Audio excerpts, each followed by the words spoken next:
گا، اس کی رات کا واجب ہے، مددگار ہے نہ کوئی شریک ہے، اگر کوئی ہوتا ہم یہ سزا دے گا من کان لی شریکن، لوگوں اگر کوئی میرا ساجھیدار ہو، کوئی میرا پارٹنر ہو، کوئی میرا ہیلپر ہو، کوئی میری مدد کرنے والا ہو، فلیأتی آ جائے میرے سامنے، آ جائے، وہ دعویٰ تو کرے، بچے پتہ لگتا ہے اس کائنات کو سنبھالنے والی ذات تنہا تنہا ایک اللہ کی ہے، تنہا تنہا ایک رب کی ہے، تنہا تنہا ایک خالق و مالک کی ہے، ہمیں اپنی توحید درست کرنی ہوگی۔ وحدانیت علماء، یہ باغات کا نظام کس نے چلایا؟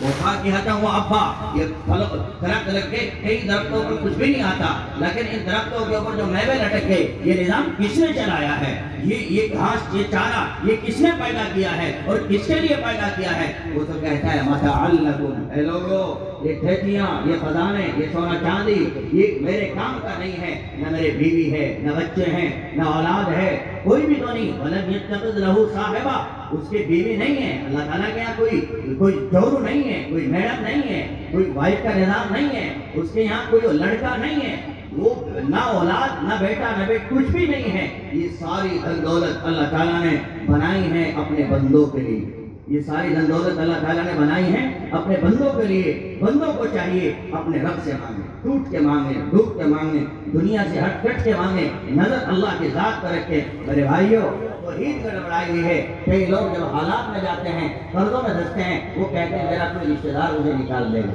ان کا یقین ہوتا ہے شاید کوئی رشتہ دار میرا سہارا دے گا، جی کوئی بہنوئی سہارا دے گا، کوئی سالہ سہارا دے گا، الگ الگ ہمارے خیالات ہوتے ہیں، کوئی بھائی سہارا دے گا، کوئی